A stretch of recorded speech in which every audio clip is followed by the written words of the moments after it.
बिस्मिल्लाहिर्रहमानिर्रहीम। मैं हूं एम अब्दुल्ला भट्टी।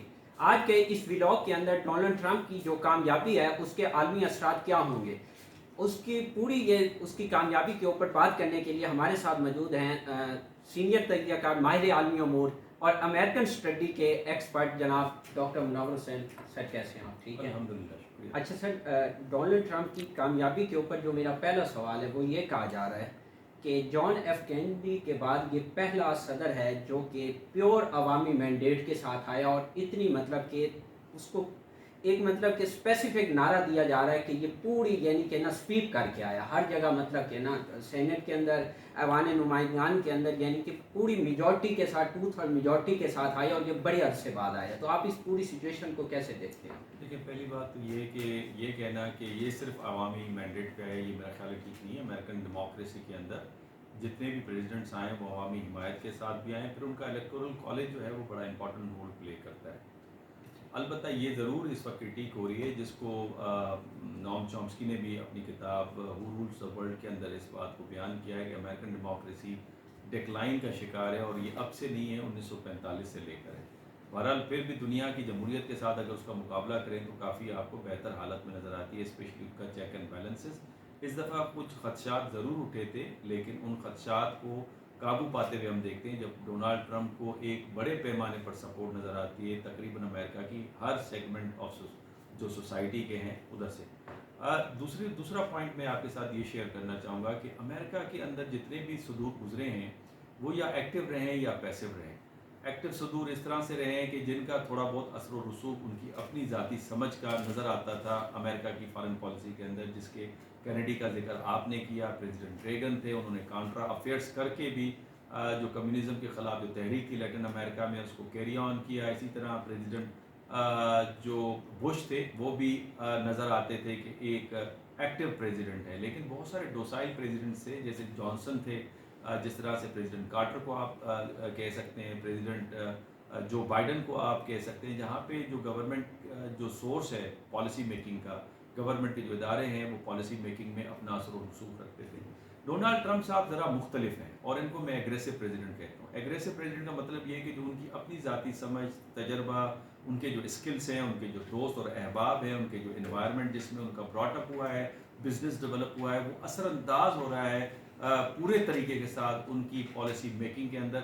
और माजी में आपने देखा कि किम जॉन के साथ उन्होंने हाथ मिलाए नॉर्थ कोरिया के, हालांकि अमेरिका के जो डिपार्टमेंट्स हैं सर, ये आमिर साहब का दुश्मन जो समझते हैं। फॉरेन पॉलिसी है उसको कंटिन्यू रखेंगे, क्योंकि उन्होंने अभी आपने विक्ट्री स्पीच में ये भी कहा है ना कि मैं जंग बंद करूंगा, मैं उसका ख्वाह नहीं हूँ। तो आपको ये पूरा जो उनका इक़्तिदार में आना दोबारा, क्या ये जो अभी मशरिक़ वस्ता की जो सिचुएशन है और यूक्रेन की स्पेशली जो सिचुएशन है उसको मद्देनज़र रखते हुए ट्रंप का इक़्तिदार में आना कितना अहमियत का हामिल है? अब्दुल्ला, जो बंदा 20 और 30 साल का होता है वो जो पॉलिसी 20 और 30 साल में रखता है वो 40 और 50 साल में इनफैक्ट नहीं रखता, बिकॉज उसके तजर्बा डिफरेंट हो चुके होते हैं। तो पॉइंट 1.0 की जो पॉलिसी थी वो 2.0 में बहुत मुख्तलिफ होगी, और मैं नहीं कह रहा, साजिद तार साहब भी कह रहे हैं और अमेरिका के दूसरे एनालिस्ट भी कह रहे हैं। इस दफ़ा ज़्यादा मैच्योर होंगे, ज़्यादा कॉन्फिडेंट आपको नज़र आते हैं। एक तो उनको सपोर्ट बड़ी मिली है वोट के हवाले से, इलेक्टोरल कॉलेजेस में उनको काफ़ी बड़ी सपोर्ट मिली है।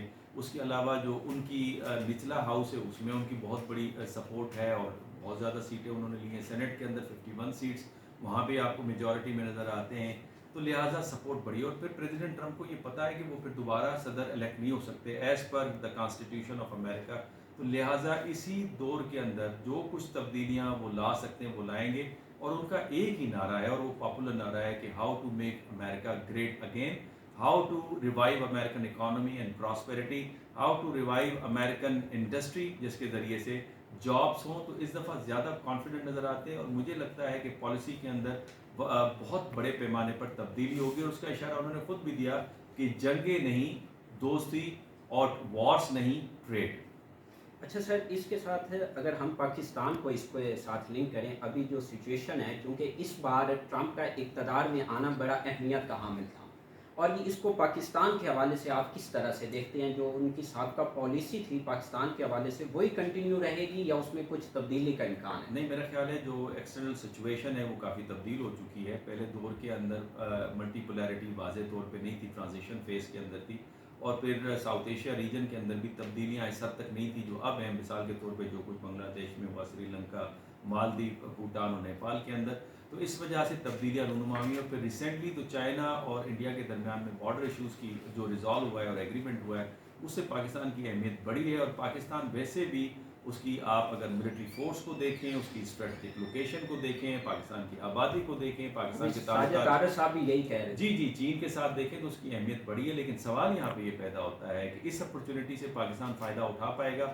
میرے نزدیک یہ ہے کہ پاکستان کو جو اپنی روایتی پالیسی ہے کہ صرف سیکیورٹی پالیسی کے سیکیورٹی ریلیشن شپ تک محدود ہوں پاکستان امریکہ تعلقات، اس سے بڑھ کر آپ کو اب پیپل ٹو پیپل کانٹیکٹ اور اکنامک ایشوز پہ بات کرنی ہوگی. اور صرف یہاں سے لوگ امریکہ نہ جائیں، امریکہ کے لوگ پاکستان کے اندر آئیں، اور امریکہ مارکیٹ میں ہماری کون سی گڈس جا سکتی ہیں اور امریکن کون سی گڈس پاکستان کے اندر آ سکتی ہیں. اس کے لیے آپ کو اسٹرکچرل ریفارمز کی ضرورت ہے، آپ کی اکانومی، آپ کی سوسائٹی اور آپ کی پالیٹکس. اچھا سر، میرا آپ سے آخری سوال یہ ہے کہ پاکستان کی جو اندرونی سچویشن ہے، اسپیشلی اگر ایک پولیٹیکلی پارٹی کے حوالے سے کہا جا رہا ہے کہ ٹرمپ آ گیا ہے تو اس کے لیے آسانیاں پیدا ہوں گی.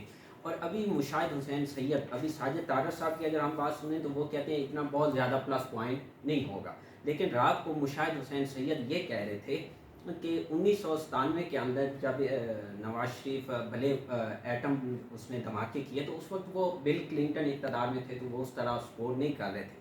لیکن جب مشرف نے ان کو مطلب جیل کے اندر کو ہوا، سب کچھ ہوا، تو اس کے بعد نواز شریف کو ملک سے باہر نکالنے میں بل کلنٹن نے اس وقت سعودی عربیہ، دبئی اور قطر کو تھرو نواز شریف کو مطلب ویکیوم کیا. تو آپ کو کیا لگتا ہے اس بار پھر جو یہ پی ٹی آئی والوں کو جو ایک خواہش ہے یا ان کا جو ایک پازیٹیو ان کو وائبز آ رہی ہیں ٹرمپ سے، تو اس کو آپ کس طرح دیکھتے ہیں؟ دیکھیں، وہ جو نواز شریف صاحب کو ریسکیو کیا، وہ صرف نواز شریف صاحب کو ریسکیو نہیں کیا، ہمیشہ امریکہ کا انفلوئنس پاکستانی پالیٹکس کے اندر، پاکستانی اکانومی کے اندر، پاکستانی سیکیورٹی کے اندر رہا ہے. اسے آپ اس کا انکار نہیں کر سکتے.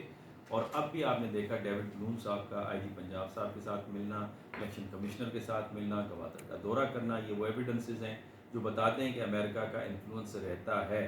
البتہ یہ کہنا مشکل ہے کہ کسی خاص پولیٹیکل لیڈر کی سپورٹ ہوگی یا پارٹی کی سپورٹ ہوگی. انفیکٹ امریکہ کے مفادات کہاں پہ حل ہوتے ہیں اس کو نظر میں رکھا جائے گا. لیکن ساتھ ساتھ میں یہ ضرور کہوں گا کہ جہاں پہ پریزیڈنٹ ٹرمپ کی جس شخصیت کے ساتھ فریکوینسی میچ ہوتی ہے، اس حوالے سے وہ زیادہ پازیٹیو نظر آتے ہیں، اور کم جون کے کیس کے اندر ہمیں یہی نظر آیا.